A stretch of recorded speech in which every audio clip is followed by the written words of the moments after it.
Hello everyone, welcome back to Eduvala 2.0. +2 business studies എക്സാമിലെ നിങ്ങൾ നാളെ നിർബന്ധമായും പഠിക്കേണ്ട ഒരു 10 ഇമ്പോർട്ടൻറ്റ് ക്വസ്റ്റ്യൻസ് ആയിട്ടാണ് വന്നിരിക്കുന്നത്. അതായത് ഒന്നും പഠിക്കാത്ത കുട്ടികൾ എന്ത് ചെയ്യുക, ആദ്യം ഈ 10 ക്വസ്റ്റ്യൻസ് വേഗം പോയിട്ട് പഠിക്കുക. ഓരോന്നും ഓരോ ചാപ്റ്റർ വൈസ് ആണ് എടുത്തിരിക്കുന്നത് കേട്ടോ. ഇത് ഓരോ ചാപ്റ്റേഴ്സിൽ നിന്നും 1-2 ക്വസ്റ്റ്യൻസ് അത്രയേ ഉള്ളൂ നമുക്ക് ഇമ്പോർട്ടൻസ് ആയിട്ട്. അപ്പോൾ ഇതൊക്കെയാണ് നമ്മുടെ 10 ഇമ്പോർട്ടൻ്റ് നോക്കാം.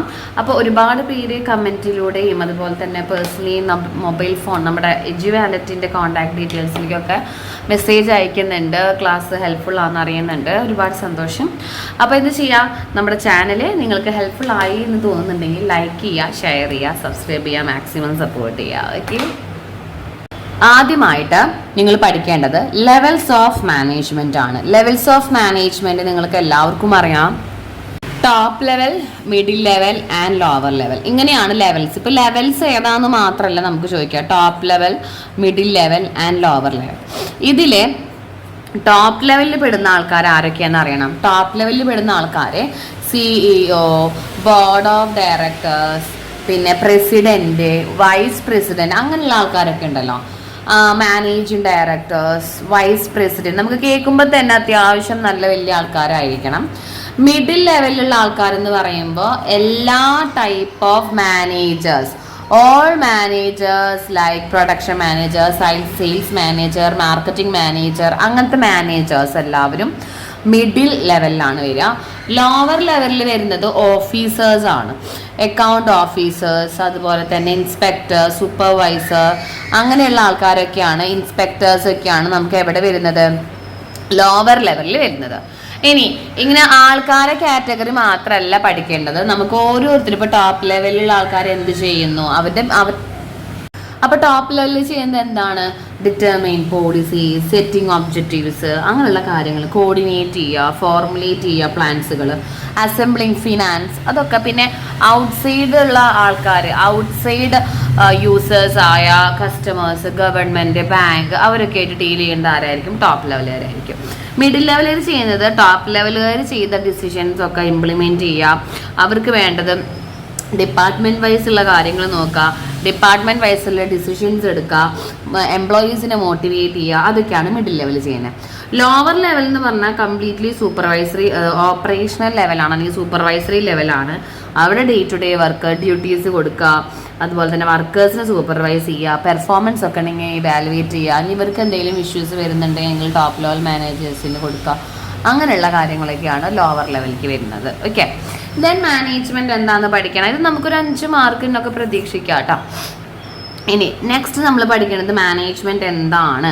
It is a getting things done through others. അത് it is a functional activities of, അല്ലെങ്കിൽ it consist of planning, organising, staffing, directing, controlling, subordinate at work എന്നൊക്കെ പറഞ്ഞിട്ട് ഡെഫിനേഷൻ ഒരു 3 സെൻറ്റൻസിൽ പഠിക്കാം.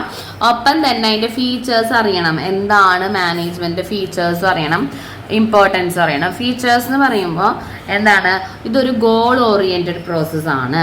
ഇതൊരു പെർവേസീവ് ഫങ്ഷൻ ആണ്. പെർവേസീവ് എന്ന് വെച്ചാൽ എല്ലാ സ്ഥലത്തും വേണം.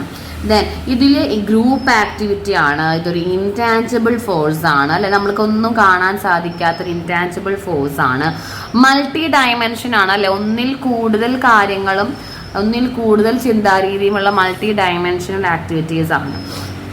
ഇത്രയും കാര്യങ്ങളൊക്കെ വെച്ചിട്ട് ഫീച്ചേഴ്സ് എഴുതാം. ഇമ്പോർട്ടൻസ് എന്ന് പറഞ്ഞാൽ എന്തിനൊക്കെയാണ് നമുക്ക് മാനേജ്മെൻറ്റ് ഇമ്പോർട്ടൻസ് മീൻസ് മാനേജ്മെൻറ്റ് നമ്മളെ ഹെൽപ്പ് ചെയ്യുന്നത്. ഇതൊക്കെ നമ്മൾ ചെയ്യുന്നതിൻ്റെ ഗുണം എന്താ, മാനേജ്മെൻറ്റിൽ നമുക്ക് ഗോൾസ് സെറ്റ് ചെയ്യാൻ സാധിക്കും, അല്ലെങ്കിൽ achieving organisational goal. Then achieving goal, നമുക്ക് ഗോൾ അല്ലെങ്കിൽ അച്ചീവിങ് ഒബ്ജക്റ്റീവ്സ് എന്ന് പറയാം. ദെൻ ഡെവലപ്പ് ചെയ്യാനായിട്ട്, അല്ലേ, നമുക്ക് ഡെവലപ്പ് ചെയ്യാനായിട്ട് സാധിക്കും. അതുപോലെ തന്നെ നമുക്ക് എഫിഷ്യൻസി ഇൻക്രീസ് ചെയ്യാനായി സാധിക്കും, പ്രൊഡക്ടിവിറ്റി ഇൻക്രീസ് ചെയ്യാനായി സാധിക്കും. അങ്ങനെ തുടങ്ങിയ ഒരുപാട് കാര്യങ്ങൾ, പോസിറ്റീവായുള്ള കാര്യങ്ങൾ എഴുതിയാൽ നമുക്ക് മാനേജ്മെൻറ്റിൻ്റെ ഇമ്പോർട്ടൻസ് ആയി. ഒബ്ജക്റ്റീവ്സ് ആയി, സർവീസ്, അതുപോലെ തന്നെ സർവൈവലിനും ഗ്രോത്തിനൊക്കെ ഹെൽപ്ഫുള്ളാണ്. ദെൻ നെക്സ്റ്റ് ആണ് നിങ്ങളെല്ലാവരും പഠിക്കേണ്ടത് ഫയോളിൻ്റെ 14 പ്രിൻസിപ്പിൾസ് പഠിക്കുക. അതിലൊരു 8 പ്രിൻസിപ്പിൾസ് എക്സ്പ്ലെയിൻ ചെയ്യാൻ അറിയണം, 8 മാർക്കിന്. അപ്പോൾ ഫയോളിൻ്റെ 8 പ്രിൻസിപ്പിളിൽ നിങ്ങൾക്ക് ഏറ്റവും നല്ല എളുപ്പമുള്ളത് മിസ് കഴിഞ്ഞ ഒരു വീഡിയോയിൽ പറഞ്ഞിരുന്നു. ഡിവിഷൻ ഓഫ് വർക്ക് വളരെ എളുപ്പമാണ്. ഡിവിഷൻ ഓഫ് വർക്ക് എന്ന് വെച്ചാൽ ഒരു ടാസ്കിനെ, ഒരു വർക്കിനെ dividing in to small task. Then next discipline. Discipline എന്ന് വെച്ചാൽ ഒബീഡിയൻസ് ഓഫ് ഓർഗനൈസേഷണൽ ഗോൾ അല്ലെ, റൂൾ. ഓർഗനൈസേഷന്റെ റൂളുകളെല്ലാം അനുസരിക്കുക.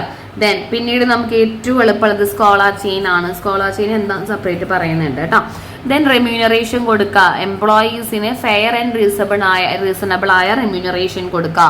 ദെൻ ക്രിയേറ്റിവിറ്റി, ഇനീഷ്യേറ്റീവ് എന്ന് പറയും, ക്രിയേറ്റിവിറ്റി കൊണ്ടുവരിക. ആബ്സെന്റീസം കുറയ്ക്കാനായിട്ട് പാർട്ട്നേഴ്സിന് ക്രിയേറ്റിവിറ്റി കൊടുക്കുക. എസ്പിരിറ്റ് ഡി കോപ്സ്, അതായത് നമുക്ക് യൂണിയൻ സ്ട്രെങ്ത് നിലനിർത്തിക്കൊണ്ടു പോവുക. ഓർഡർ എന്ന് വെച്ചാൽ there must be A place for everything keep in that place.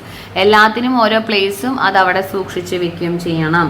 Then equity എന്ന് പറഞ്ഞിട്ടുണ്ടെങ്കിൽ എന്താണ്, എല്ലാവരോടും പാർഷ്യാലിറ്റി കാണിക്കാതെ ഇംപാർഷ്യലായിട്ട് പെരുമാറണം. 1, 2, 3, 4, 5, 6, 7, 8 എണ്ണം നിങ്ങൾക്ക് ഏറ്റവും എളുപ്പത്തിൽ പഠിക്കാൻ പറ്റുന്ന 8 എണ്ണം നമ്മൾ ഓൾറെഡി പറഞ്ഞു കഴിഞ്ഞു കേട്ടോ. ദെൻ നെക്സ്റ്റ് ആണ് ഫങ്ഷണൽ ഫോർമാൻഷിപ്പ്. എന്താണെന്ന് നമുക്ക് സെപ്പറേറ്റ് ആയിട്ട് 3 മാർക്ക് 4 മാർക്കിനൊക്കെ ചോദിക്കാറുണ്ട്.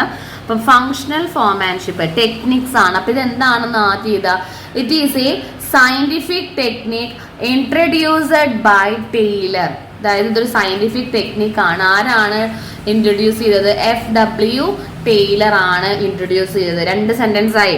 ഇനി അക്കോർഡിംഗ് ടു ദിസ് ടെക്നിക് എന്താണ്, Taylor suggested that division of factory into 2 department, 2 department ആയിട്ട് ഡിവൈഡ് ചെയ്യണം എന്നാണ് ഫങ്ഷണൽ ഫോർമാൻഷിപ്പിൽ പറയുന്നത്. 2 ഡിപ്പാർട്ട്മെന്റ് എന്ന് പറയുന്നത് ഫസ്റ്റ് വൺ പ്ലാനിങ് ഇൻചാർജ് ഉള്ള ആൾക്കാർ, ദെൻ പ്രൊഡക്ഷൻ ഇൻചാർജ്. അതായത് പ്ലാനിങ്ങിൽ അയാൾ ഒരു 8 ആൾക്കാരെ കൊണ്ടുവന്നു, പ്രൊഡക്ഷനിൽ അയാൾ ഒരു 4 ആൾക്കാരെ, 4 മൊത്തം 8 ആൾക്കാരെ കൊണ്ടുവന്നു. എന്നിട്ടൊരു ഡയഗ്രാം ഉണ്ട്, ആ ഡയഗ്രാം നിങ്ങൾ വരയ്ക്കണം. അതായത് പ്ലാനിങ്ങിൻ്റെ സെക്ഷനും അതായത് പ്രൊഡക്ഷനും തമ്മിൽ 2 കാറ്റഗറി. ഇതിപ്പോൾ ഒരു കാറ്റഗറിയാണ്, പ്രൊഡക്ഷൻ ഒരു കാറ്റഗറിയാണ്. ഇതിലുള്ള 4 ആൾക്കാരെ ആരൊക്കെ, അതേപോലെ തന്നെ പ്രൊഡക്ഷനിൽ പറഞ്ഞ 4 ആൾക്കാർ ആരൊക്കെ, അങ്ങനെ 4 പേരെ പഠിക്കണം. ഇപ്പോൾ പ്ലാനിങ്ങിൽ instruction clerk, then route clerk, അതേപോലെ ടൈം ആൻഡ് കോസ്റ്റ്, ഡിസിപ്ലിനേറിയൻ. അപ്പം നിങ്ങൾക്ക് ഇതൊക്കെ എക്സ്പ്ലെയിൻ ചെയ്ത് നിങ്ങൾ എഴുതാൻ കിട്ടണം കേട്ടോ. ഇവിടെ gang boss, repair boss, speed boss, inspector, അങ്ങനെ തുടങ്ങിയ 4 പേര് ഇവിടെ. അപ്പം ഇത് വരച്ചു വെച്ചാൽ തന്നെ നിങ്ങൾക്ക് മാർക്ക് കിട്ടി. പിന്നെ ഇത് ഡിവിഷൻ ഓഫ് വർക്കിൻ്റെ, ഡിവിഷൻ ഓഫ് വർക്ക് എന്ന് പറഞ്ഞ പ്രിൻസിപ്പിളിൻ്റെ ഒരു വൈഡ് ഫോമാണ്. അത്രയൊക്കെ പറഞ്ഞിട്ട് എഴുതിയാൽ 4 മാർക്ക് ഉറപ്പാണ് കേട്ടോ. ദെൻ പ്ലാനിങ്ങിൻ്റെ സ്റ്റെപ്പും ലിമിറ്റേഷൻസും പഠിക്കണം. പ്ലാനിങ്ങിൻ്റെ ലിമിറ്റേഷൻസ് നോക്കുകയാണെങ്കിൽ ഇതൊരു ടൈം കൺസ്യൂമിങ് ആയ ഒരു ആക്ടിവിറ്റിയാണ് പ്ലാനിങ്. ദെൻ പിന്നെ ഇത് റിജിഡിറ്റി ഉണ്ട്, ഇതിൽ ഇൻക്ലൂഡ് റിജിഡിറ്റി, കോംപ്ലക്സ് വർക്കുകളെല്ലാം ഉണ്ടായിരിക്കും. എക്സ്റ്റേണൽ ഫാക്ടേഴ്സിനെ നമുക്ക് പിടിച്ചു നിർത്താനായിട്ട് സാധിക്കില്ല, എക്സ്റ്റേണൽ ഫാക്ടേഴ്സ് നമ്മൾ കൺസിഡർ ചെയ്യാനായിട്ട് സാധിക്കില്ല. Then do not guarantee success, നമ്മൾ ഒരിക്കലും ഗ്യാരണ്ടി കൊടുക്കുന്നില്ല, സക്സസ് തന്നെ ഉണ്ടാവുള്ളൂ എന്ന് ഫുൾ ഗ്യാരണ്ടി ഒന്നും നമ്മൾ കൊടുക്കുന്നില്ല. അങ്ങനെ ഒരു 4 ലിമിറ്റേഷൻസ് നിങ്ങൾ അവിടെ പഠിച്ചു വയ്ക്കുക. ടൈം കൺസ്യൂമിങ് ആണ്, ദെൻ കോസ്റ്റ്ലി ആണ്, അത്യാവശ്യം കാശ് മുടക്കണം. പ്ലാനിങ്ങിൻ്റെ സ്റ്റെപ്പ് ഒരു 7 സ്റ്റെപ്പാണുള്ളത്. ഫസ്റ്റ് സെറ്റിംഗ് ഒബ്ജക്റ്റീവ്സ് ആണ്. നമ്മൾ ആദ്യം ഒബ്ജക്റ്റീവ്സ് സെറ്റ് ചെയ്യുന്നു, അതിന് ശേഷം നമ്മൾ future premises, future assumptions, planning premises നമ്മൾ അസംഷൻ കൊണ്ടുവരുന്നു. പിന്നീട് ഐഡന്റിഫൈ ചെയ്യുന്നു ഓൾട്ടർനേറ്റീവ്സ്, എന്തൊക്കെ കാര്യങ്ങൾ ചെയ്യാമെന്ന്. ആ ഐഡന്റിഫൈ ചെയ്ത ഓൾട്ടർനേറ്റീവ്സിനെ ഇവാലുവേറ്റ് ചെയ്യുന്നു. ഇവാലുവേറ്റ് ചെയ്ത ശേഷം നമ്മൾ അതിലൊരെണ്ണത്തിനെ സെലക്ട് ചെയ്യുന്നു. സെലക്ട് ചെയ്തതിന് ശേഷം നമ്മൾ എന്ത് ചെയ്യാണ്, ഇംപ്ലിമെൻറ്റ് ചെയ്ത് ഫോളോ അപ്പ് ചെയ്യാണ്. ഇംപ്ലിമെൻറ്റ് ആൻഡ് ഫോളോ അപ്പ്, ഇങ്ങനെയാണ് നമ്മുടെ സ്റ്റെപ്പ് 1, 2, 3 and 6, 7 സ്റ്റെപ്പാണുള്ളത്. ഓർഡറിൽ തന്നെ എഴുതാം. എക്സ്പ്ലനേഷൻ നിങ്ങളുടേതായ രീതിയിൽ കൊടുക്കാം. നെക്സ്റ്റ് ആണ് സ്കോളർ ചെയിൻ. സ്കോളർ ചെയിൻ ചോദിച്ചു കഴിഞ്ഞാൽ ആദ്യം നിങ്ങൾ ചെയ്യേണ്ടത് ഇതേപോലെ ഒരു 4 എണ്ണം വരച്ച് വയ്ക്കുക. 4 ആൾക്കാർ സൈഡിലും MNOP, ഇവിടെ നമുക്കൊരു എക്സിന് ഇട്ട് കൊടുക്കാം. എന്നിട്ട് ഇങ്ങനെ ഒരു ലെവലാക്കിയിട്ട് ഇത് ഗ്യാങ് പ്ലാങ്, ഇത് ആദ്യം നിങ്ങൾ വരച്ച് വെക്കുക. ഗ്യാങ് പ്ലാങ് എന്ന് പറഞ്ഞത് ഇത് വരച്ച് വെച്ച് കഴിഞ്ഞാൽ ആദ്യം ഒരു മാർക്കായി. പിന്നെ എന്താണ് പ്ലാൻ, നമുക്ക് സ്കോളർ ചെയിനെ കുറിച്ചിട്ട് എഴുതാനുള്ളത്. ഫസ്റ്റ് നമുക്ക് പറയാം, it is a principle introduced by FW Taylor അല്ലേ.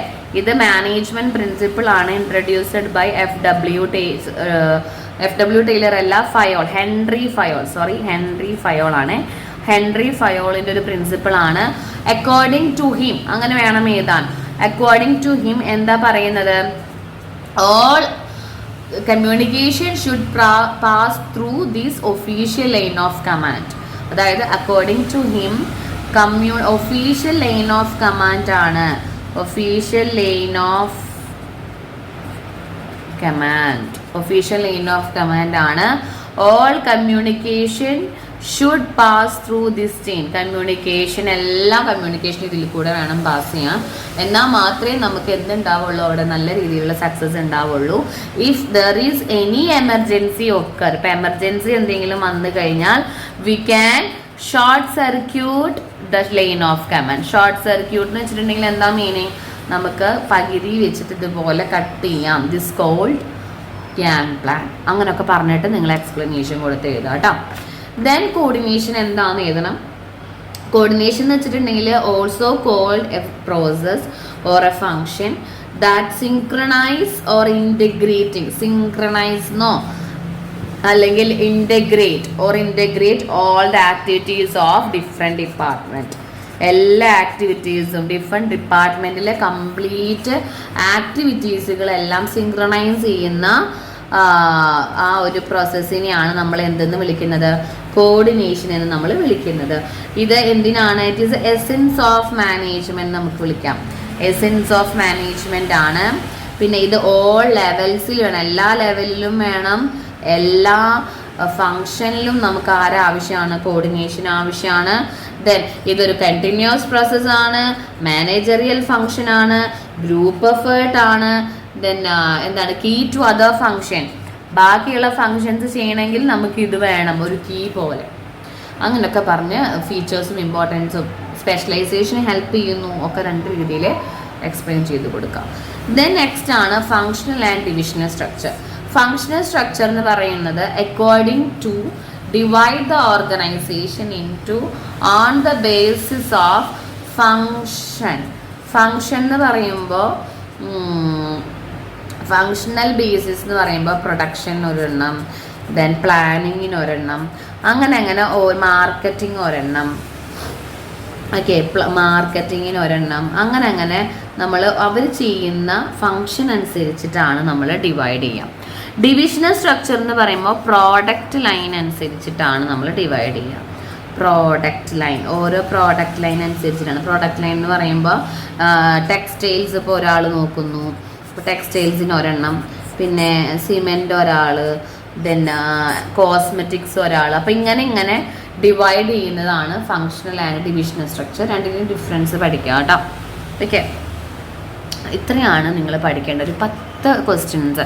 എന്താണെന്നൊന്ന് ചുരുക്കി പറഞ്ഞതാണ്. നിങ്ങൾക്ക് ഇതുപോലെ ഷോർട്ട് നോട്ടുകൾ തയ്യാറാക്കി കഴിഞ്ഞാൽ പിന്നീട് നിങ്ങൾക്കത് വായിച്ച് നിങ്ങൾക്ക് എക്സ്പ്ലെയിൻ ചെയ്തിട്ട് പഠിക്കാനായിട്ട് അറിയണം. ഓക്കെ, അപ്പോൾ എല്ലാവരും എത്രയും വേഗം എന്ത് ചെയ്യുക, ബിസിനസ് സ്റ്റഡീസിൽ ഈ ക്വസ്റ്റ്യൻസ് വേഗം ഒന്ന് കവർ ചെയ്യുക. ഇത് കവർ ചെയ്താൽ തന്നെ നമുക്കൊരു 30 മാർക്കൊക്കെ ഒപ്പിക്കുക കേട്ടോ. എങ്ങനെ 30 മാർക്ക് കിട്ടും. അപ്പോൾ നിങ്ങൾക്കൊരു 60 മാർക്കൊക്കെ എങ്ങനെ ഒപ്പിക്കാം. ഓക്കെ, അപ്പോൾ വീഡിയോ ഹെൽപ്ഫുൾ ആയെന്ന് വിചാരിക്കുന്നു. ഹെൽപ്ഫുൾ ആയെങ്കിൽ ലൈക്ക് ചെയ്യുക, ഷെയർ ചെയ്യുക, സബ്സ്ക്രൈബ് ചെയ്യുക, മാക്സിമം സപ്പോർട്ട് ചെയ്യുക. Okay, thank